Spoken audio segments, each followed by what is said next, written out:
Newsflash, Brewers Droop is a myth. It does not exist. Booze does not cause erectile dysfunction. This is now a fact. Well, it's a fact according to a recent study conducted in Australia. Yes, they have science there too. It's quite amazing. However, I do find it a tad suspicious that the study coincided with the recent Australia Day celebrations. Do I smell a shrewd marketing ploy by some Aussie brewing giants? It's hard to say because I'd like to believe this story. I'd like to believe this story because I'm a drinker and therefore it ups my sexual stock value, so to speak. I imagine groups of girls hanging out in bars going, "Oh, there's Jimmy Hogg, he drinks a lot. You know what that means?" But alas, this study, like so many other scientific studies, doesn't really prove anything at all.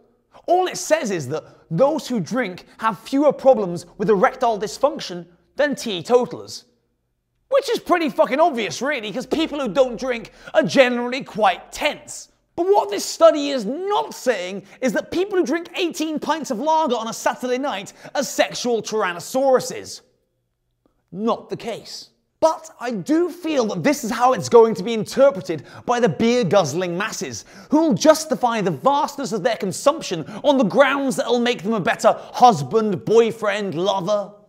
The most dubious part of the story, and here I'm paraphrasing a quote of a quote, is the part where it goes on to say that drinkers experienced 30% less problems than teetotalers.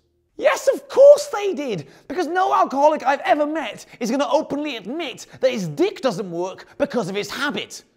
Read between the lines, scientists. I will say this though, there is nothing quite like the random horniness that comes the day after a big drinking session. I've chatted to many blokes about this, and everyone seems to agree that they're at the most sexually potent the day after a big drinking session. I mean, maybe it's because you've got the jitters still and you've got all this random nervous energy that you need to expend. Maybe, but I don't know. There's something there though. Put that in your petri dish and smoke it, Australian scientists!